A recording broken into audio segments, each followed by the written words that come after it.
very bold of me to assume that everybody knows the terms that are used in documentary photography or filmmaking. Today, I'm going to be breaking down some of those terms. And this time around, I'm just going to be bringing them home. All right. One of them is field, right? Field refers to when you go out to shoot, wherever it is, whether you travel to do it or you do it somewhere near. It's like, I'm going to the field. When you hear somebody say, I'm going to the field, it means I'm going to work. I'm going to shoot. Shoot, because I just said it now, means that you are going to take photos or make videos, right? That's what shoot means. Sometimes when you say it in front of the police, they can take it a different way. Try to know how you say it. So I'm going to shoot means you want to go and take photos or make videos, especially when we're doing like work for clients. Should I assume that everybody understands what client means? Client is your customer. Okay? Right. So when we're going to work for clients or customers or people that have hired us to do the work, hire, it means that they are paying you to do the work, right? Mission, right? And this is the word that applies to when you're working with a client. It's like you are going on a mission for so and so. Because of my level of clientele, I happen to work with like a lot of NGOs and a lot of, sometimes the UN, they use the word a lot, mission. So mission means that you are going for a job. You are going to shoot something, right? Shoot, don't forget. We use recce when you have to go and see the location or where you're going to shoot before the day that you're supposed to shoot. It means that you're going to, it comes from a French word. It's called rencontre, I think. And it's a word that means meeting or to check something out. I may be wrong. Check it out. Use the dictionary, okay? So recce is when you have to go somewhere, first of all, to go and check something out, to go and prepare. It's part of, some of the things that you do. Post-production, pre-production, and production. Pre-production, just like the word, it's pre. It comes before production. It's like all the work you have to do, whether it's creating storyboards. I know that one. That's another word. I'm coming. Right? Whether it's creating storyboards or planning your shots before the real day. Storyboards. Storyboards are like a guide, some sort of document that you create before your production. Your production is your shoot. Remember, right? So before your shoot, a storyboard is a kind of document that shows you all the shots that you want to take or all the shots that you intend to take. Right, that's that. Then production, of course, is shoots. After that, we have post-production. Post-production has to do with editing. You know the word editing. We edit videos. That's post-production because it comes after the production. Anything around editing, color grading. I think I need to give a definition of that as well. Well, color grading, sound design, and all that stuff is post-production. So color grading is usually when filmmakers film, we film on a flat profile, which means that the image does not look that good. It looks flat, like there's no color, like what I'm filming right now. And after you filmed it, you then take it and you edit it, and then you have, you apply color, you enhance the colors, you boost one color, you make the light all right. That's color grading. You do color grading. Sound design, like I mentioned, is you can hear all these sounds happening sometimes at different times in this video, or there's one sound for a particular mood that an editor usually is trying to create. So they use sound to determine moods, to determine what happens in the video, what's happening in the video. They're sort of like suggestive, right? So that's sound design. Is there any other thing that I should talk about?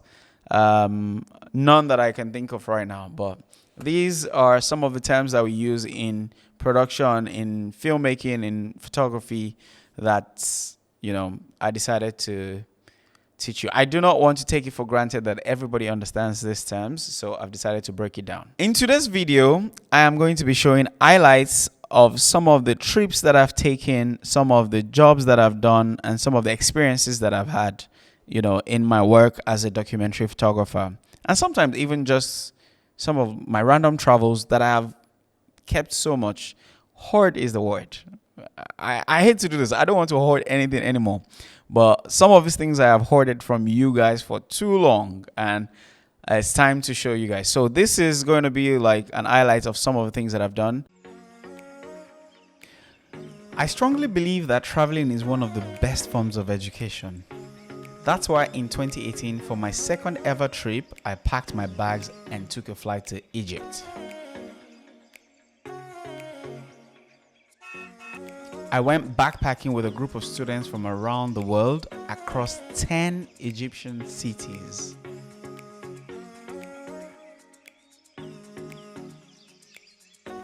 This was an experience of a lifetime and an experience of many firsts for me. The joy of meeting other young people from all different walks of life, visiting amazing places that I had only ever read about in books.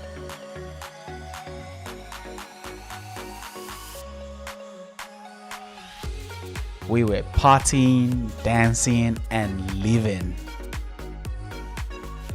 After all of the parties and dances, it was only normal for us to visit markets and see, some of the famous places, including the pyramids of Giza.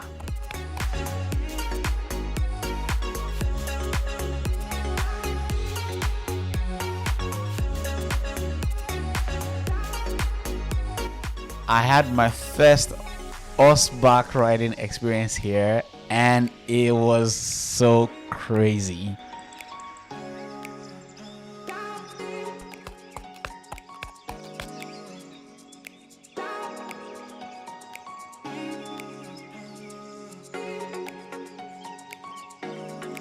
After all of the fun, we started a backpacking trip, and our first city that we visited was Alexandria. One of the other amazing things that we did was we went swimming, and then we went to one of the most beautiful bridges in Alexandria.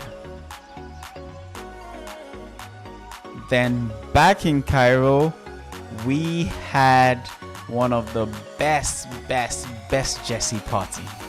It was so good. We visited a church built in the caves and other age-long structures and monuments.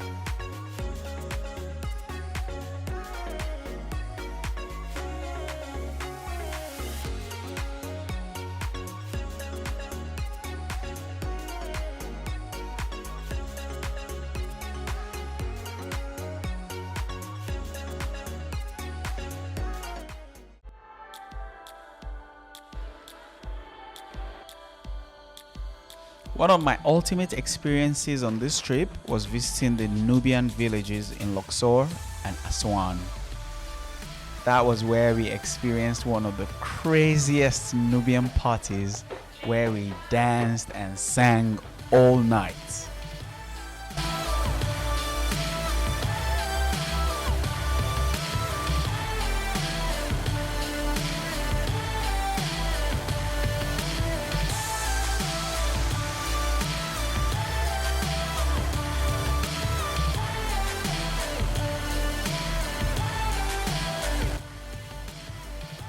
These experiences are so life-defining. It was the beginning of my many travels. It was moments of unlocking history and adventures many people only ever get to read about or watch in movies. Oh boy, talking about this alone makes me just want to go back. But you know what they say about moments. Once it's gone, you can never have it back. This is why I strongly recommend whatever time you have, live your life, enjoy your days, make friends, breathe, and stay positive, always.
Thank you for watching. I hope you really enjoyed that. Stay curious. See you in the next video.